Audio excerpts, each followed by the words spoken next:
Nasubukan nyo na po ba mga bossing ko ang gumamit ng itlog mga bossing ko for prosperity mga bossing? At ganoon din po for healing. At ganoon din po mga bossing ko, sabi nila ay makakatulong din ito. Kung kayo po ay hindi nyo alam kung ano yung tatayaan ninyo, pwede kayong magtanong sa itlog.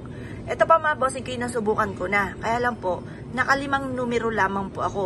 Hindi na po masama mga bossing ko dahil 20 pesos lang po ang aking tinaya at naka 1,000 pesos po ako mga bossing.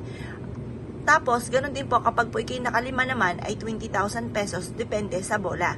Kapag nakaapat na numero ka, 1,000 pesos. Pagka lima, mga 20,000 depende sa laki ng tatamaan mga bossing. Ngayon po mga bossing, ang gagawin nyo lamang po ay ganito. Kumuha po kayo mga bossing ko ng itlog. At pagkatapos mga bossing kayo humarap ka sa gawing silangan. Kung ikaw po ay hindi nyo malaman kung anong inyong tatayaan, kumuha ka ng isang platito at pagkatapos ay magtanong ka sa ating itlog. Sabihin nyo po, sa numero na 1, ako ba ay tatama? Ngayon, hindi daw. Kasi may pagkakataon na matagal po itong matumba. Kapag matagal siyang tumumba, tayaan nyo na po yun kasi rare po yun. Yung mga rare na yan po ang dala ay swerte.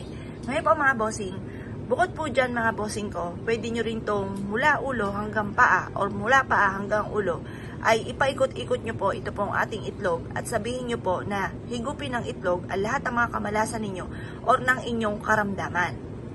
At pagkatapos, ito po ay basagin sa tubig na nasa baso mga bossing. Yung po mga bossing ko, yung mga puti-puti na lulutang, yung po yung mga negatibo na nakuha ng ating itlog. Pwede rin naman po mga bossing ko na maglagay ka ng itlog sa ilalim ng inyong higaan, lalo na kung ikaw ay may karamdaman or feeling ninyo ay napakarami yung problema pinagdadaanan at ang itlog ay makakatulong upang sa ganon, maklinsing ang kapaligiran at mawala ang inyong kamalasan. Yan po mga bossing, depende sa kung anong gusto po ninyo. May mga ganon sitwasyon sa mga naniniwala, sa mga simple mga pamamaraan ay maaaring makatulong na sila po ay mawala ang kamalasan at saka for healing kung lagi ka may karamdaman.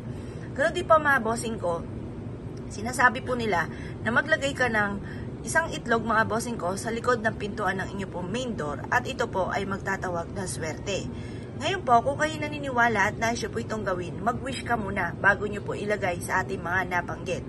Punta ka sa gawing silangan at ibulong nyo po dito ang lahat ng inyong ninanais. Lalo-lalo na ang alse ng mga kamalasan na pinagdadaanan po ninyo. Pagtapos na po ay mag-wish mga bossing ko, ibilad nyo lang ito sa sinag po ng araw.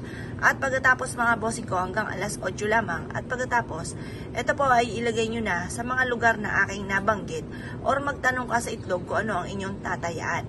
Kung kayo naniwala at nais po itong gawin nyo lamang po ito sa umaga at huwag kang gagawa ng pampaswerte sa hapon. Sa umaga, pataas ang sinag ng araw at ang sunod ay liwanag. Sa hapon naman, pababa ang sinag ng araw at ang sunod ay tagdilim. Kaya huwag kang gagawa ng mga pampaswerte mga bossing ko sa hapon. Pero na lamang kung full moon, pwede kang gumawa. Pero kung ordinaryong araw ay huwag kang gagawa. Kung kayo pinaniwala at nais po itong gawin, ay siya mga bossing, good luck po sa inyo po lahat.